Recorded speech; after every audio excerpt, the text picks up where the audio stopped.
Hey, what's up, guys? Metal571 here, and today I'm going to be talking about the Koss Massdrop ESP95X.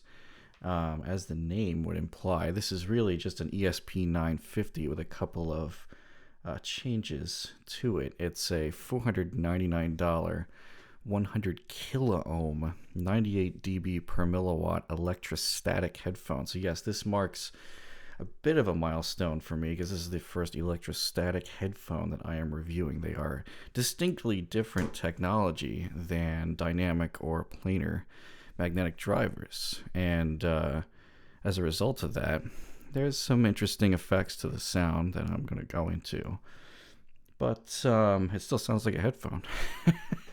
So getting straight into the sound, the bass first, as we always do on this channel. So the extension is very good. First of all, now it sounds it sounds a little different than it measures here, and this is why you guys so subscribed to me in the first place here, of course. Despite the extension measuring really well on Massdrop's graph, for example, and interestingly, when I run a sine sweep, I can hear it all the way down to 30 hertz. It exists. But when you actually put music on, it's a little different than that, and it sounds a little more rolled off. I'd say probably below 50 or 60 hertz. So there's the disconnect between running a sine sweep on this headphone and what it really sounds like when you listen to music. But I've had this happen before. It's not the first time, but it's something that's notable here because other reviews have noted that this headphone does roll off at both ends. That's pretty true, but of course it doesn't roll off as much as, like a Sennheiser HD6XX or HD660S, both of which I own, but which is good because it's more expensive than the 6XX at least. But it definitely rolls off a bit toward the bottom. Now the weird thing about the bass on this headphone that's very different from a lot of things I've reviewed, except maybe some Mr. Speaker stuff, is that the dynamics on the bass are quite compressed sounding. What's weird is when I equalized the bass, I put a shelf at about centered around 100 hertz on these 4 or 5 dB or more, depending on how I felt. But what was weird is when you're listening to like electronic music, for example, yes, the bass, it happens here. It works. You can hear it. And it really does dig fairly deep. Not as deep as like LCD2 Classic over here. I'm really running out of room to put things on my desk nowadays. But when you switch to something that's much more bass light, like metal, which is the other genre I test a lot with, there's still quite a forwardness to the mid bass, even though in the mix, the bass isn't actually very high. So that tells me clearly that I think other reviewers would call this macro detail, macro dynamics. That tells me that the difference between loud and soft after you boost the bass on this thing just isn't there like it would be represented properly in the recording by other headphones. So that's pretty different. Now I don't know if that's the fault of the Energizer that this comes with. Electrostatic headphones, if you don't know, absolutely have to have a Energizer because they're high voltage devices. And so the Energizer this comes with, some have said this is not the best, and Energizers can make a larger difference, I've heard, than the classic headphone amps like my THX 789 I used to review everything right now. But I can't confirm or deny whether the Energizer is at fault or not, even though that sitting back there is actually a Stax SRM1. I don't have any adapters to plug in with the Koss here into that thing. So unfortunately, I'm just going to have to, review it as I heard it here. So anyway, enough about the bass. That's one of the more unusual sounding basses I've encountered, other than the extension and it sounding fairly lean without a bass boost. It's really the dynamics that are quite weird on this, and I'm not sure if that's normal with other electrostats or not. Spoiler, it's not really the case with the Stax that I'm going to be reviewing next week, but on this headphone that is how the bass sounds. So now moving on to the mid-range finally. The upper mid-range is actually quite sweet sounding, and that's a really useless adjective, so I'll be more specific. It's the upper mid-range around 3.5K, which is about where I think my ears peak at naturally for a raw response on a frequency response graph. It's fairly laid back, it's relaxed, it has just the right amount of energy where it's not like dead like an LCDX, and it's not like more forward like a HD6XX. It's somewhere in between there, which is kind of nice. It's a very pleasant mid-range. However, there is a slight annoyance to it at 1.5K, and I'm actually hearing this on both the stacks I'm going to be reviewing next week, and that would be the L700, by the way.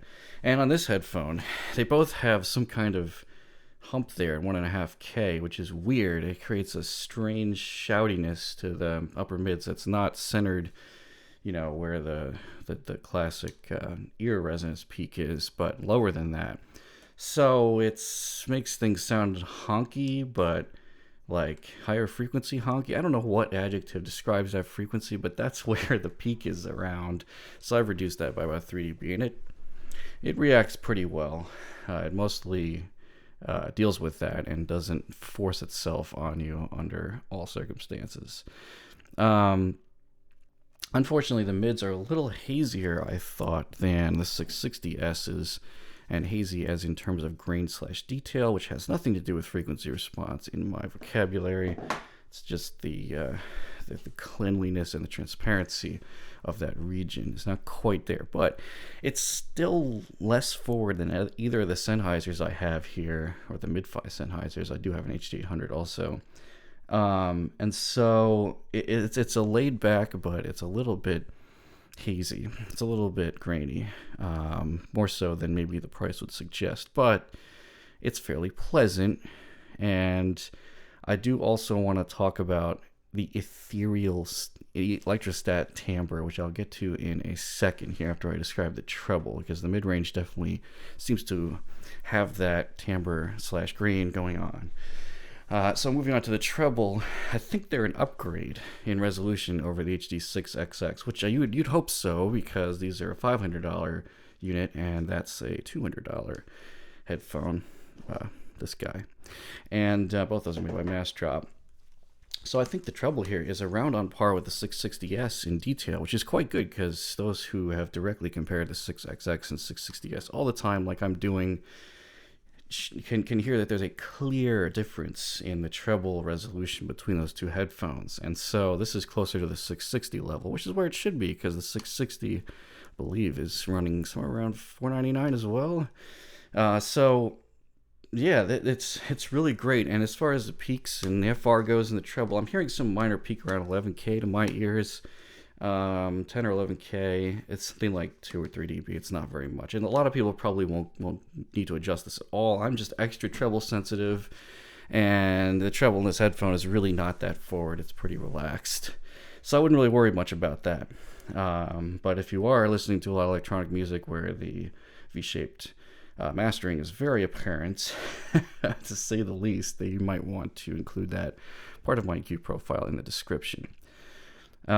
So I do want to talk about this ethereal nature, and I want to get your guys' opinion on this, because so in terms of whatever that means, I'm thinking that I know what people are talking about, and it's sort of related to the detail. And what's interesting about this timbre, or this graininess, or how electrostats present this graininess or detail, is that the grain is very, in the treble, it's not as good as an HD800 with this headphone. There are stats that clearly are right on the level of the HD800, which, spoiler.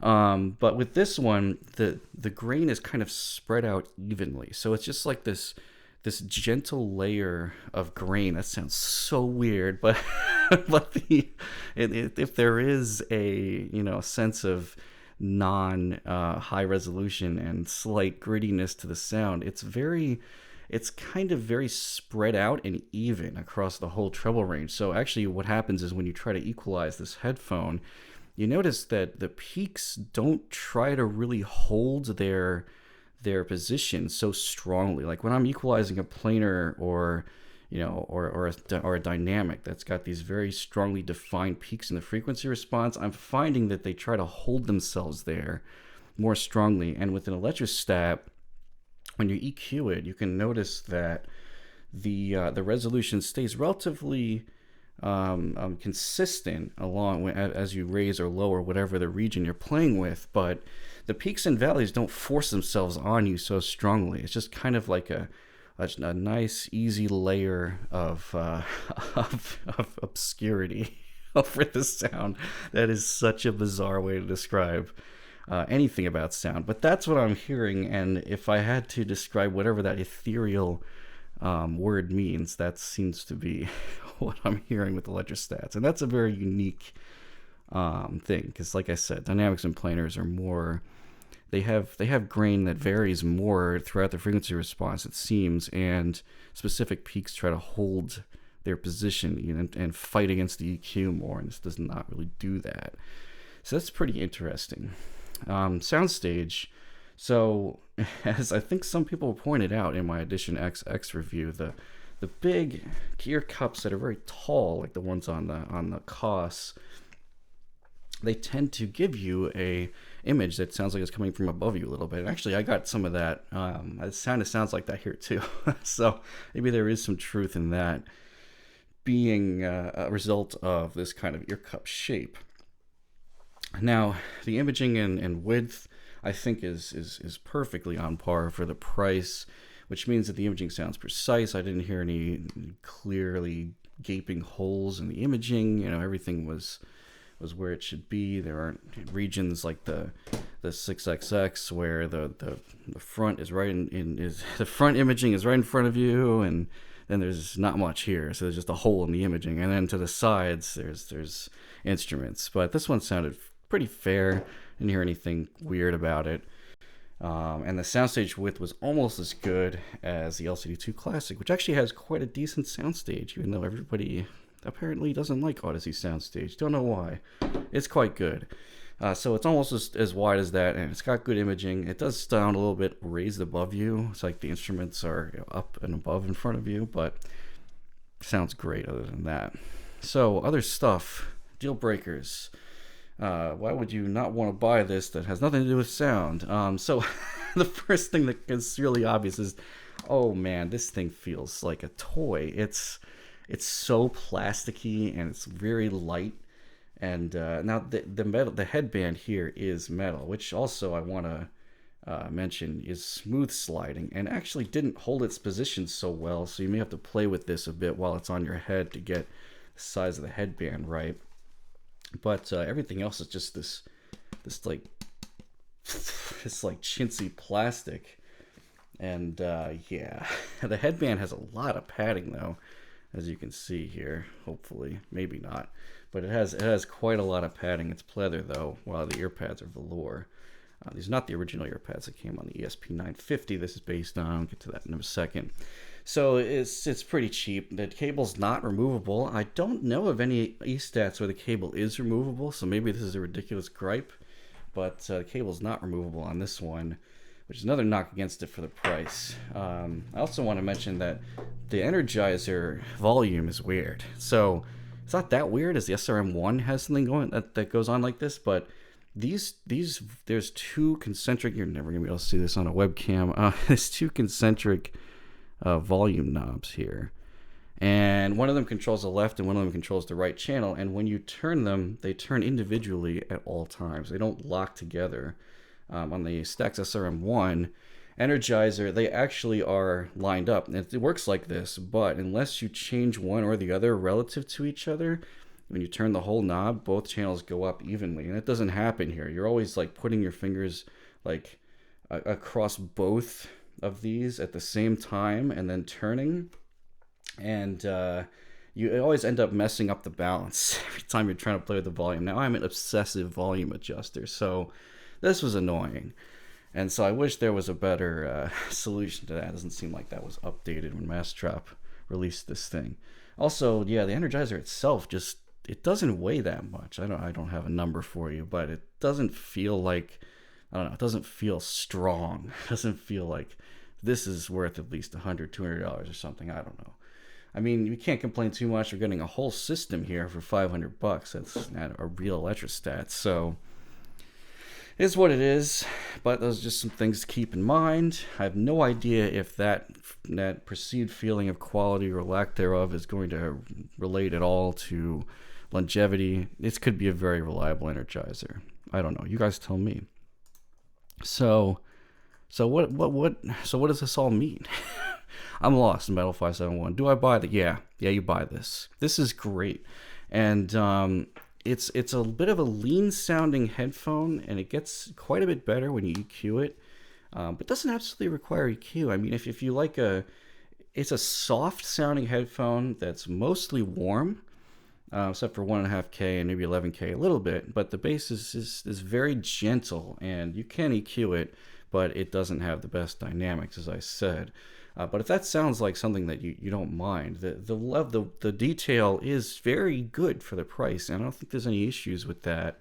I always try to focus on detail and soundstage because frequency response is so subjective. People have their own tastes, but I feel that overall, I strongly feel that this is a great value. You're getting a genuine entry-level electrostat that sounds like, I would say, this sounds like what an electrostat should sound like for this price. I think this is a great entry-level electrostat. Despite some roll-off at the bottom and top, hopefully the bass can improve a little bit with a different energizer. I don't know for sure. Someone else will probably know that. The detail, the tonality, the soundstage, it's all appropriate for what I expect for this price. So it's a great deal. And I wanted to end here with some fun facts. This headphone was originally designed in 1990, which makes it as old as me. The original had these thinner pleather pads, apparently. I have actually not heard the original ESP 950. This one comes with much thicker velours. It is amazingly comfortable. At least this one is. I never had a problem with that while wearing it. And also the original had a case, apparently, and a battery pack, so you could carry the Energizer around with you for some reason. I think it took C batteries. It's crazy. Weird stuff, man. Weird stuff. But so both of those were omitted. But comically enough, I did notice the first time I turned the Energizer on, the light was I don't know if you saw that. The light was red and then immediately switches to green. Apparently that was originally used to show you whether the batteries were low or not. So yeah, it's a vintage electrostat for I think a great price. And yeah, so if you're on the fence about ordering this, if what I described sound-wise sounds like something you're interested in, then by all means, I think you would really enjoy it if you join the drop. Good value. Thanks, guys, and I'll see you with another electrostat next week.